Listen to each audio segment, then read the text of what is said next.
नाजरीन आदाब, मैं हूं नीता सिंह। इस्तकबाल है आप सभी का हमारे प्रोग्राम जानकारी से कामयाबी तक में, जिसमें हम आपको ऐसी तमाम स्कीम्स के बारे में बताते हैं जो हमारे फ़ायदे से जुड़ी हैं।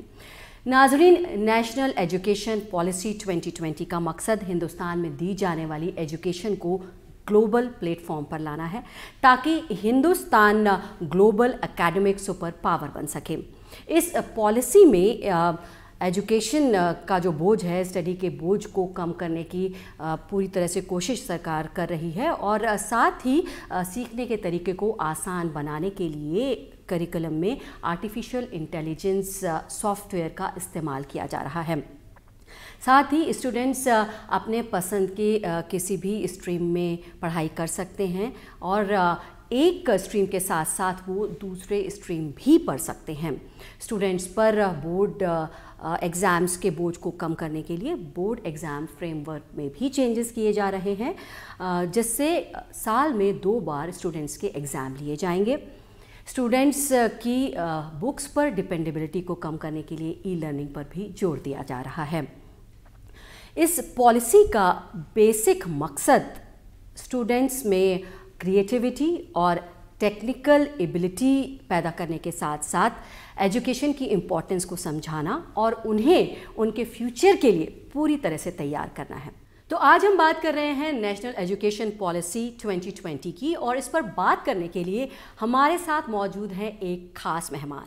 हमारे साथ इस समय मौजूद हैं प्रोफेसर पंकज अरोरा, जो कि दिल्ली यूनिवर्सिटी में head and dean faculty of education के साथ साथ डीन स्टूडेंट्स वेलफेयर भी हैं। वेलकम टू आवर प्रोग्राम जानकारी से कामयाबी तक में प्रोफेसर। Thank you. आपसे हम इस पॉलिसी के बारे में तफसील से बातचीत करेंगे, लेकिन आइए उससे पहले नज़र डाल लेते हैं इसी से जुड़ी एक रिपोर्ट पर।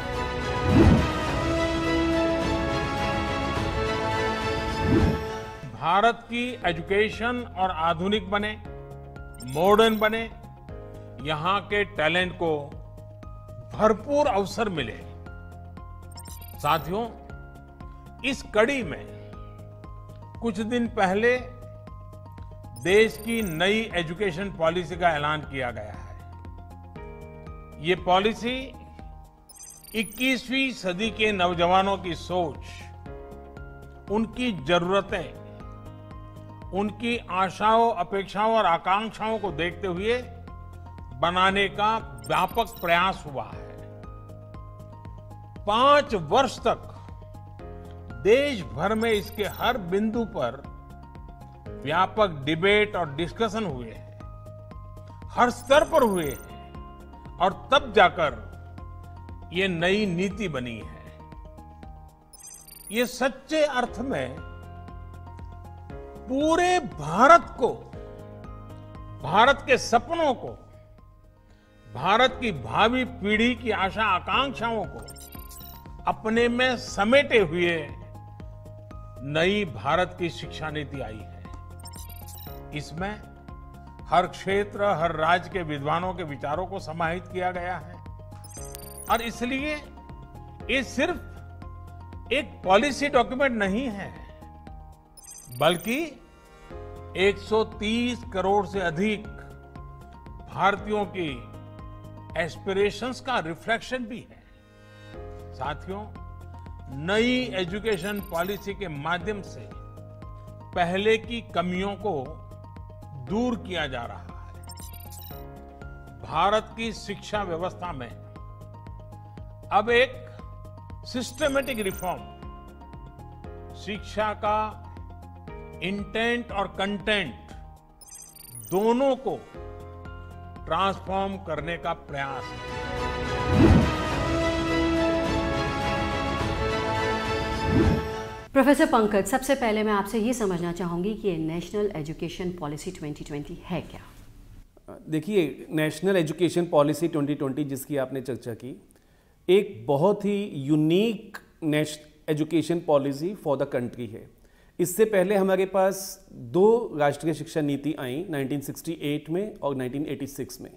ये तीसरी शिक्षा नीति जो भारत की 21वीं सदी की पहली स्वतंत्रता के बाद तीसरी शिक्षा नीति है, ये अपने आप में बड़ी अनूठी है।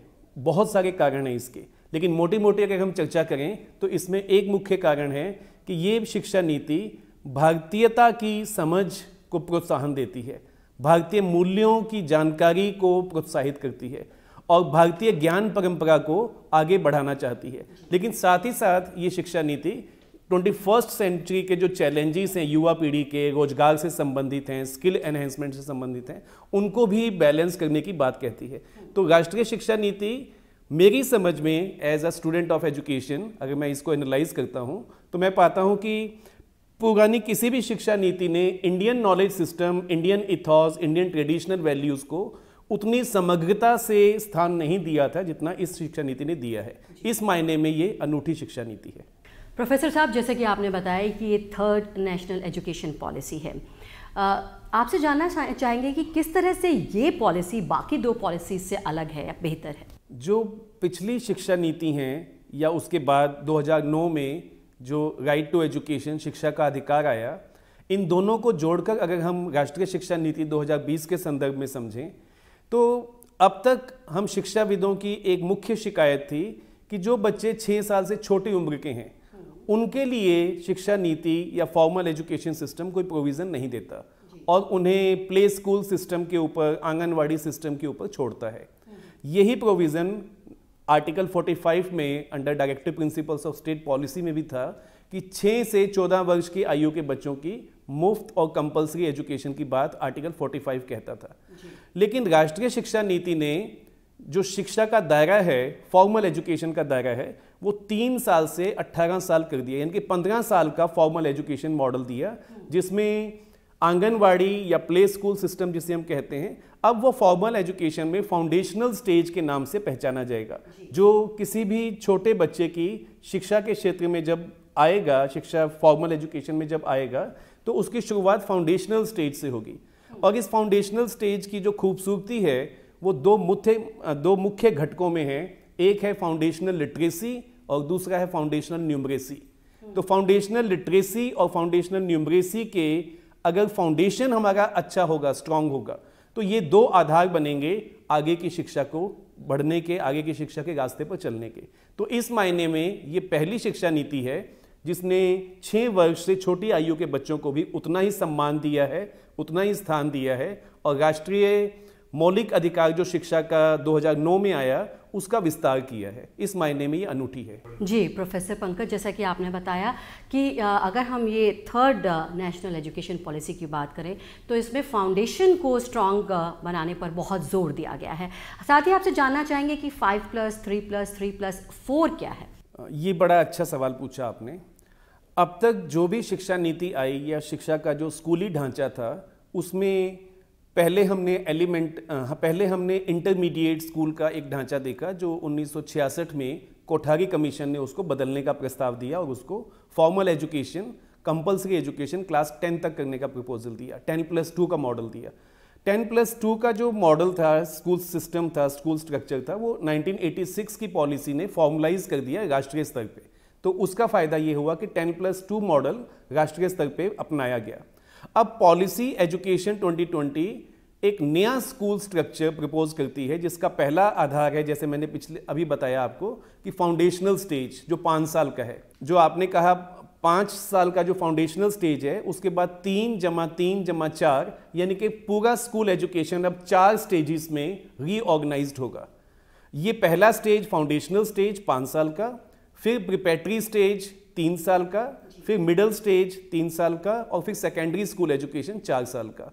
तो इसमें जो लर्नर की जो रिक्वायरमेंट है, लर्निंग नीड्स हैं, लर्निंग स्टाइल्स हैं, उनके आधार पे साइको सोशो बेसिस के ऊपर ये स्ट्रक्चर प्रपोज किया गया है। और ये किसी भी व्यक्ति की जो जीवन में सीखने की अलग अलग अवस्थाएं हैं उनको भी ध्यान में रख के ये प्रपोजल आया है। प्रोफेसर साहब, आपने बताया कि ये पैटर्न क्या है जो कि नया इंट्रोड्यूस किया गया है इस नेशनल एजुकेशन पॉलिसी में। साथ ही आपसे जानना चाहेंगे कि इस पॉलिसी में क्या वोकेशनल एजुकेशन पर भी जोर दिया गया है और उसके पीछे क्या मकसद है? भारत में शिक्षा के संदर्भ में हमेशा ये चिंता का विषय रहा है कि शिक्षा के पश्चात 12वीं कक्षा पास करने के बाद या ग्रेजुएशन की डिग्री लेने के बाद हमारे युवा कहाँ जाएंगे, उन्हें व्यवसाय से कैसे जोड़ा जाएगा, उन्हें रोजगार से कैसे जोड़ा जाएगा। तो इसका उत्तर policy by promotion of vocational education के माध्यम से देती है। वोकेशनल एजुकेशन का जो कॉन्सेप्ट था वो भी मैं दोबारा 1964-1966 के कोठारी कमीशन का रेफरेंस दूंगा, जहां से वोकेशनल एजुकेशन को प्रमोट करने की बात की गई थी। लेकिन अनफॉर्चुनेटली लगभग 50 साल में हमने उस दिशा में बहुत सार्थक प्रयास नहीं किए थे। अब राष्ट्रीय शिक्षा नीति 2020 ना सिर्फ स्किल एनहेंसमेंट, वोकेशनल एजुकेशन के इस प्रोग्राम्स को बढ़ावा देती है, बल्कि उसके लिए एक ढांचा देती है और जो डिसिप्लिन्स के अंदर एक हायरार्की है कि जो साइंस स्ट्रीम के डिसिप्लिन हैं वो इम्पॉर्टेंट हैं, फिर commerce, management, economics, social sciences, humanities, और उसकी टेल पर वोकेशनल एजुकेशन। अब इस ढांचे को पॉलिसी चैलेंज करती है और all stream, all disciplines are very important. इसको हमने कहा नो हार्ड सेपरेशंस।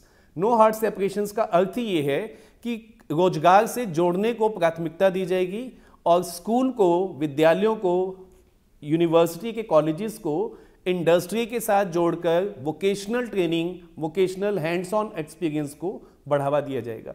इससे हमारे बच्चों के सामने जो सवाल हर कक्षा के बाद आता था, व्हाट नेक्स्ट, 10वीं के बाद क्या करना है बच्चों, नहीं पता, 12वीं के बाद क्या करना है, नहीं पता। तो अब 10वीं के बाद उनके पास बहुत सारे वोकेशनल ऑप्शंस होंगे। 12वीं के बाद यूनिवर्सिटीज़ में बहुत सारी वोकेशनल स्ट्रीम हैं, जैसे हमारी अपनी दिल्ली यूनिवर्सिटी इस साल से 2022 से अंडर ग्रेजुएट प्रोग्राम को पॉलिसी के आधार पे बदल चुकी है। 4 साल का अंडर ग्रेजुएट प्रोग्राम है और उसका बहुत स्ट्रॉन्ग कंपोनेंट है स्किल एनहेंसमेंट, और उसकी ट्रेनिंग हैंड्स ऑन हो, उसका इंडस्ट्री से इक्वेशन हो, उसमें हम बच्चों को हैंड्स ऑन एक्सपीरियंस दे सकें। इसके लिए हम पूरा प्रयास कर रहे हैं कि पॉलिसी को वर्ड्स एंड स्पिरिट में लागू किया जाए यूनिवर्सिटी ऑफ दिल्ली में, और यही वोकेशनल एजुकेशन के कॉन्टेक्स्ट में स्कूल एजुकेशन में भी जुड़ता है। उसके बारे में एनसीईआरटी ने, क्योंकि अभी 1 महीना पहले pre draft of school education curriculum release किया है, जिस पे चर्चाएं चल रही हैं। 15-16 तारीख तक सुझाव मांगे गए थे। हमने दिल्ली यूनिवर्सिटी से, डिपार्टमेंट ऑफ एजुकेशन से भी कुछ सुझाव दिए हैं। तो मुझे लगता है इसमें भी वोकेशनल एजुकेशन का मॉडल इसी तरह से आएगा, जैसा मैंने समझाया कि यूनिवर्सिटी ऑफ दिल्ली जिस तरह बच्चों को हैंड्स ऑन एक्सपीरियंस से जोड़ती है, थियोरेटिकली वोकेशनल एजुकेशन की बात करना अधूरा है उसका, जब तक इंडस्ट्री से कनेक्शन ना हो। तो इसकी तरफ काफ़ी आशा है, पॉलिसी ने मार्गदर्शन किया है और वो बहुत जल्दी उसका मॉडल देखने को मिलेगा। प्रोफेसर पंकज, आपसे समझना चाहेंगे, जैसे कि आपने बहुत अच्छे से समझाया कि अब बहुत फ्लेक्सिबिलिटी है इस पॉलिसी में, अपने पसंद के आप सब्जेक्ट चुन सकते हैं और अपने अकॉर्डिंगली अपना बुके तैयार कर सकते हैं कि आपको कौन से सब्जेक्ट में पढ़ाई करनी है। आपसे समझना चाहेंगे कि क्या इसके करिकुलम में भी कुछ डिफरेंस, कुछ चेंजेस किए गए हैं पहले की पॉलिसीज से? नेशनल एजुकेशन पॉलिसी की स्पिरिट लूज नहीं हो जाए, उसको जिस विचार के साथ, जिस सोच के साथ गढ़ा गया है, उसमें जो प्रपोजल रखे गए हैं, वो स्पिरिट और वर्ड्स के साथ उसको लागू किया जा सके। इस बात के महत्व को समझते हुए भारत सरकार के शिक्षा मंत्रालय ने पहले ही अलग अलग 4 शिक्षा करिकुलम फ्रेमवर्क बनाने के लिए एक स्टीयरिंग कमेटी का गठन किया है, और ये steering committee school education, higher education, technical education as well as adult and lifelong learning education के डोमेन में, और टीचर एजुकेशन, ये 3-4 प्रोमिनेंट डोमेन है एजुकेशन के। इन पर करिकुलम फ्रेमवर्क बनाने की जिम्मेवारी स्टीयरिंग कमेटी को दी गई है, और उसी की दिशा में फिर सिलेबस और टेक्स्ट बुक्स का निर्माण होगा। अभी हाल ही में पिछले साल अक्टूबर में national curriculum framework for foundational stage, जो स्कूल की पहली स्टेज है 5 साल की, उसके लिए करिकुलम फ्रेमवर्क रिलीज किया गया, और एनसीईआरटी ने उसके बाद उस पर किताबें बनाना, जादुई पिटारा बनाना, सिलेबस डेवलप करने का काम तेजी से चल रहा है। और अभी हाल ही में, जैसे मैंने पहले मेंशन किया था, लगभग 1 महीना पहले national curriculum framework for school education भी रिलीज किया गया है। अब टीचर एजुकेशन और adult education and lifelong learning के करिकुलम फ्रेमवर्क भी तैयार हो रहे हैं, जो जल्दी पब्लिक डोमेन में आएंगे। अगर इन करिकुलम फ्रेमवर्क्स को एक इस माइंडसेट के साथ बनाया जाता है कि पॉलिसी के जो इंपॉर्टेंट डायरेक्टिव्स हैं, डिसीजन हैं, डायरेक्शंस हैं, वो छूटे नहीं, तो मुझे लगता है इससे अच्छा रास्ता नहीं हो सकता था कि एक स्टीयरिंग कमेटी जो इस जिम्मेवारी को भी निभाए और एक मार्गदर्शन करके फ्रेमवर्क बना के दे, और उस फ्रेमवर्क के आधार पे विभिन्न राज्य, विभिन्न एससीईआरटीज, विभिन्न टीचर एजुकेशन यूनिवर्सिटीज अपने अपने सिलेबस और टेक्स्ट बुक्स का डेवलपमेंट करें। इस पॉलिसी के तहत वक्त वक्त पर टीचर्स की परफॉर्मेंस के बेसिस पर उनको भी तरक्की दी जाएगी, इस बारे में बताएं। नीता जी बिल्कुल सही है कि जो टीचर एजुकेशन है उसके दो डोमेन है, दो डायमेंशन है। एक है प्री सर्विस टीचर एजुकेशन, जो स्कूल में नौकरी पाने से पहले बीएड या डीएलएड जैसे प्रोग्राम हैं, और दूसरा है जब वो सर्विस में आता है। मैं 25 साल की उम्र में जब स्कूल में टीचिंग में आया तो आगे मेरे 35 साल का करियर है। अगर मैं 60 साल की उम्र में रिटायर होता हूँ तो इस 35 साल के करियर में मैं अपने आप को अपडेटेड रखूँ, मैं अपने इनोवेशन, अपनी पेडागोजी को अपडेटेड रखूँ, मैं आने वाले नए नए कंटेंट को अपडेट कर सकूँ, इसके लिए इन सर्विस एजुकेशन एक रास्ता है। और जैसा आपने कहा कि टीचर्स के लिए उन्हें अपग्रेड करते रहने के लिए एक प्रपोजल है national professional standards for teachers. इस national professional standards for teacher में टीचर्स की 3 कैटेगरीज सजेस्ट की गई हैं, जिसमें नए टीचर, अनुभवी टीचर और ऐसे अध्यापक जो एडमिनिस्ट्रेशन में ना जाकर अपने अनुभव से, अपने ज्ञान से आने वाले नए टीचर्स के मेंटर्स बनना चाहते हैं और उनका मार्गदर्शन करना चाहते हैं।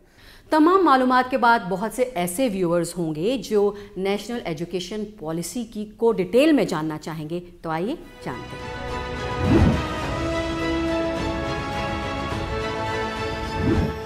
27 जो मेजर हेडिंग्स हैं उसमें 10 हेडिंग्स सिर्फ स्कूली शिक्षा के लिए हैं, 10 हेडिंग्स सिर्फ उच्च शिक्षा के लिए हैं, लेकिन 7 हेडिंग्स ऐसे हैं जो कॉमन हैं, और वो जो कॉमन है उसमें ये टेक्नोलॉजी और ऑनलाइन एजुकेशन भी है। स्कूल के रिफॉर्म्स की तरफ आए तो इसमें काफ़ी पाथ ब्रेकिंग रिफॉर्म्स हैं जो कि इनफैक्ट पहली बार किसी भी एजुकेशन पॉलिसी में आई है। सबसे पहली चीज़ तो 1986 में जैसा कि ICDS स्कीम का इंट्रोड्यूस किया गया था, लेकिन इस बार जो है वो early childhood care and education के लिए एक पूरा करिकुलम बनाने की बात है। करिकुलम के अलावा यूनिवर्सलाइजेशन, जो सस्टेनेबल डेवलपमेंट गोल्स में भी जो लिखा हुआ है, तो इस शिक्षा को जो पूर्व प्राथमिक शिक्षा होती है उसकी यूनिवर्सलाइजेशन की बात की गई है। इसका जो करिकुलम है वो NCERT के द्वारा डेवलप होगा, और 3 से 6 वर्ष के जो बच्चे हैं जो आंगनवाड़ी में भी पढ़ते हैं, कुछ बच्चे प्री स्कूल में भी पढ़ते हैं, उन दोनों सिस्टम्स को कंटिन्यू करके वहाँ पे एक play based, activity based, flexible, multifaceted जो करिकुलम होता है वो लागू किया जाएगा, जिसके लिए ट्रेनिंग की जाएगी।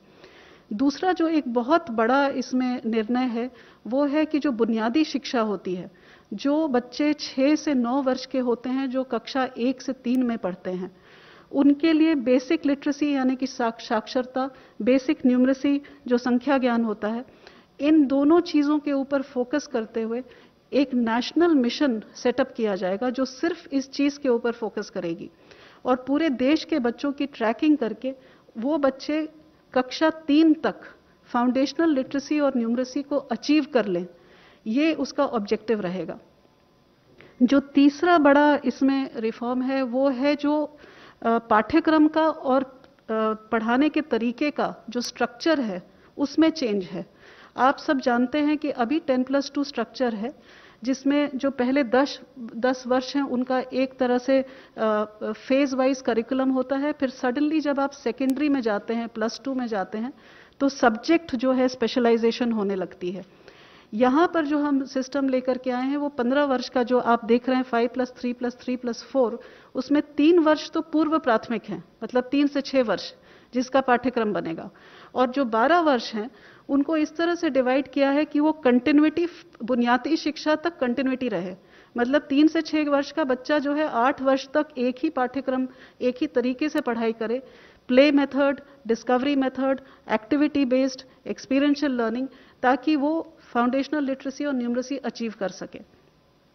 जो मिडिल स्कूल होगा, जो 6 to 8 वाला जो कक्षा है, उसमें जो है वो सब्जेक्ट इंट्रोडक्शन होगी और फिर सब्जेक्ट की एक्सप्लोरेशन होगी और वो मल्टी डिसिप्लिनरी अप्रोच होगा।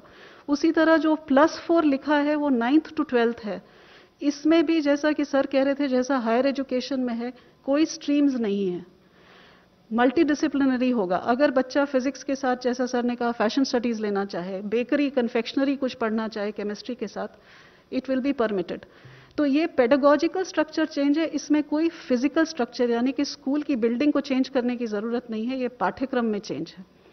जो करिकुलम है इसमें खास करके भारण दिया गया है कि साइंटिफिक टेम्पर बच्चे का बचपन से 3 साल की उम्र से लेकर 18 साल तक, और उसी तरह मैथमेटिकल थिंकिंग। इनफैक्ट पॉलिसी में रिकमेंडेशन है कि कक्षा 6 से बच्चे को कोडिंग सिखाई जाएगी, क्योंकि कोडिंग से मैथमेटिकल और कॉम्पिटिशनल थिंकिंग की शुरुआत होती है। तो 21st सेंचुरी स्किल्स भी उसके साथ समावेश किए जाएंगे। जो 5वां बुलेट है, जो अभी जो रिजिड सेपरेशन है कि ये एक्स्ट्रा करिकुलर एक्टिविटी है अगर आप स्पोर्ट्स में चले गए, ये को करिकुलर एक्टिविटी अगर आपने डिबेटिंग कर ली, आप म्यूजिक सीखना चाहते हैं तो वो एक्स्ट्रा है, या वोकेशनल सीखना चाहते हैं तो वो नॉन एकेडमिक है। वो सारा जो सेपरेशन है वो हट जाएगा, सारे सब्जेक्ट्स पढ़ाए जाएंगे, music, arts, sports, vocational, academics, everything will be on the same level. Gifted children जो होते हैं, जो टैलेंटेड होते हैं, उनको आइडेंटिफाई करना बहुत ज़रूरी होता है। ये इंक्लूजन के लिए बहुत ज़रूरी है। सर ने इंक्लूजन की जो बात की, यहाँ पे 2 तरह का इंक्लूजन है। जो बच्चे PWD पर्सन्स विद डिसेबिलिटीज़ हैं, 21 टाइप्स ऑफ डिसेबिलिटी, उनका इंक्लूजन के लिए स्पेसिफिक इसमें रिकमेंडेशंस हैं। उसी तरह जो गिफ्टेड बच्चे होते हैं, जो किसी भी पॉपुलेशन के 3 से 4% के बच्चे जो होते हैं, जो जीनियसेस माने जाते हैं, उनके लिए भी इसके अंदर प्रोविजन है। जो गर्ल चाइल्ड के लिए gender inclusion fund for specifically targeting the girl child development, girl child के लिए और भी बहुत कुछ है, पर मैं यहाँ आपको मेजर रिफॉर्म्स बता रही हूँ। जो कस्तूरबा गांधी बालिका विकास विद्यालय हैं, वो अभी कक्षा 8, कहीं कहीं कक्षा 10 तक है, उनको कक्षा 12 तक हर एक जगह ले जाया जाएगा। जो मेन चीज़ है, जो आप सेकंड लास्ट बुलेट देख रहे हैं, कि जो करिकुलम है हमारा वो इतना हैवी है कि बच्चे जो है life skills, scientific temper, problem solving, critical thinking, उसके लिए उनके पास टाइम ही नहीं है। तो करिकुलम को एसेंशियल कंटेंट तक सीमित किया जाएगा ताकि समय मिले बच्चे को कि ये सब चीज़ एक्सप्लोर कर सके। वो प्रोजेक्ट बेस्ड लर्निंग में जाएगा, एक्टिविटी बेस्ड लर्निंग में जाएगा, एक्सपीरियंशियल लर्निंग में जाएगा। वोकेशनल जो है वो क्लास 6 से शुरू किया जाएगा। ये भी इस पॉलिसी में पहली बार है। पिछली पॉलिसीज़ में दिया हुआ है कि स्कूलिंग में सेकेंडरी लेवल पे वोकेशनल शुरू होगा, ये कक्षा 6 से शुरू किया जाएगा। इसमें इंटर्नशिप्स भी हम पॉलिसी में लेके आए हैं कि बच्चा जो लोकल क्राफ्ट्स पर्सन है या ट्रेड पर्सन है, वहाँ जाकर के बैगलेस डे करके 10 दिन की इंटर्नशिप साथ में उनके साथ बैठ के करे, चाहे वो लॉन्ड्री चलाता हो, कारपेंटर हो, इलेक्ट्रिशियन हो, उसके वहाँ जाके अटैचमेंट करके बच्चा समझे कि लोकल क्राफ्ट्स, ट्रेड्स क्या हैं। जो एक और मेजर रिफॉर्म है वो करिकुलम फ्रेमवर्क, जो हमारा पाठ्यक्रम की जो रूपरेखा होने वाली है वो 4 जगह वो चेंज होने वाली है। एक तो स्कूली शिक्षा की जो NCF है वो 2005 में बनी थी, 15 साल हो चुके हैं उस बात को, वो नया पाठ्यक्रम आएगा। उसी तरह से जो टीचर्स एजुकेशन जो 2009 में बनी थी, 11 साल पहले, वो भी अब हम हाथ पर लेंगे। जो अर्ली चाइल्डहुड एजुकेशन की मैंने आपसे जो बात करी कि वो भी जो है अब की बार पहली बार इस तरह से बनेगा कि 0 से 3 वर्ष का सब फ्रेमवर्क बनेगा, जिसमें पेरेंट्स को बताया जाएगा कि आप घर पे क्या कर सकते हैं, और 3 से 6 वर्ष का आंगनवाड़ी के अंदर या प्री स्कूल में अगर बच्चा है तो उसके लिए बताया जाएगा। बोर्ड एग्ज़ाम, इसके ऊपर काफ़ी विस्तृत में पॉलिसी में लिखा हुआ है। बोर्ड एग्ज़ाम जो है उसका महत्व जो है उसको कम करने के लिए बहुत सारे तरीके बताए गए हैं। फर्स्ट ऑफ ऑल ये कहा गया है कि मॉड्यूलर एग्ज़ाम्स हो सकते हैं, साल में 1 बार होना ज़रूरी नहीं है, 2 बार हो सकते हैं। बोर्ड एग्ज़ाम्स के लिए हर सब्जेक्ट को, मैथमेटिक्स से शुरू करते हुए हर सब्जेक्ट को 2 लेवल पे ऑफर किया जा सकता है। और तीसरा ये भी कहा गया है कि बोर्ड एग्ज़ाम को 2 भाग में बांटा जाए, ऑब्जेक्टिव एंड डिस्क्रिप्टिव। इस तरह से काफ़ी सारे इसके अंदर पॉलिसी में चीज़ें लाई गई हैं बोर्ड एग्ज़ाम्स के लिए। और ये भी कहा गया है कि बोर्ड एग्ज़ाम सिर्फ नॉलेज के एप्लीकेशन को टेस्ट करे, रोट लर्निंग को नहीं, जो आप रट करके जाते हैं उसको नहीं, लेकिन वहाँ जा कर के जो रोज़मर्रा की ज़िंदगी में आपके नॉलेज को अप्लाई करने की बात है उसको टेस्ट किया जाए।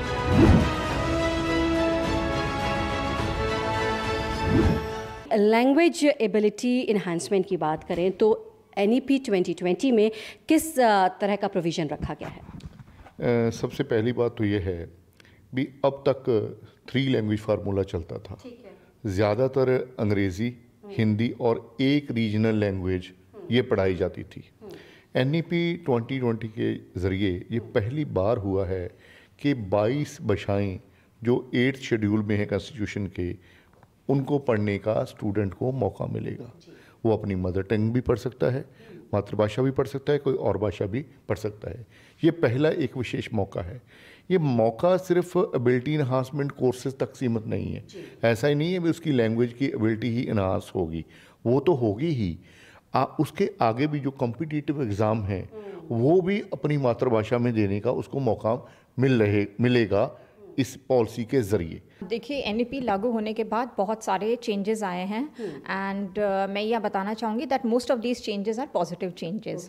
जैसे कि सोशल साइंस को हमेशा ये समझा जाता है कि इन पेपर्स में जो प्रैक्टिकल कंपोनेंट होता है वो कम होता है, लेकिन NEP के लागू होते ही ज़्यादातर सोशल साइंस के सब्जेक्ट है। जैसे अभी since I am a geographer, तो मैं जोग्राफी से आपको एग्जाम्पल देना चाहूँगी कि यहाँ पे जोग्राफी में बहुत सारे पेपर्स ऐसे इंट्रोड्यूस किए गए हैं जो फील्ड बेस्ड हैं, क्योंकि देखिए जोग्राफी एक फील्ड बेस्ड सब्जेक्ट है। जो कोर्सेज बनाए गए हैं वो बहुत ये ध्यान में रख के बनाए गए हैं कि जिनसे बच्चों की ना केवल सिर्फ नॉलेज में एनहांसमेंट हो, उसके साथ साथ कहीं ना कहीं उनके स्किल एनहांसमेंट हो, उनको एक क्वालिटी एजुकेशन मिले, वैल्यू एडिशन मिले।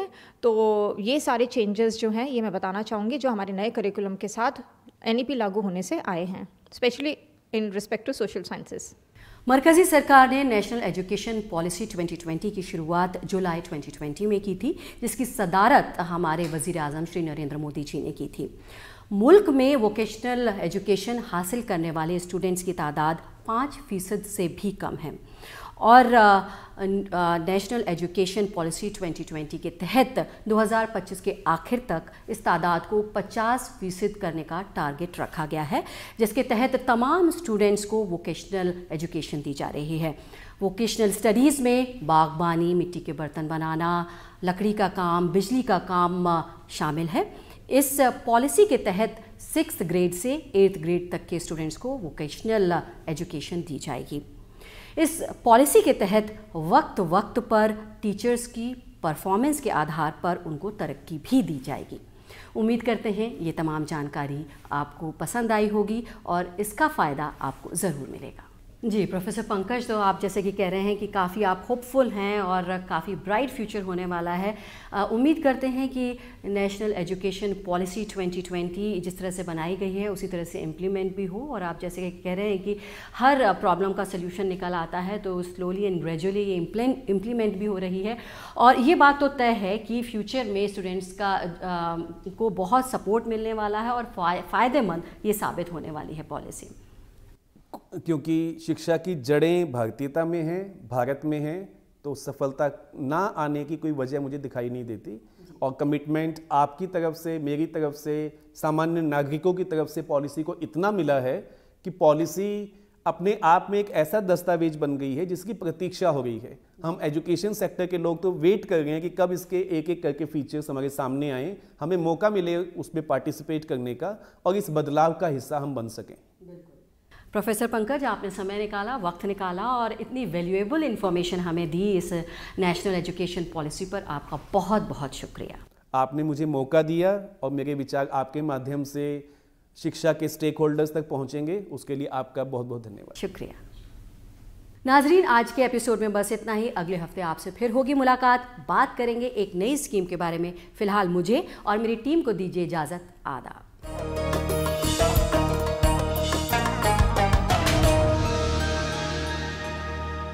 प्रोफाइल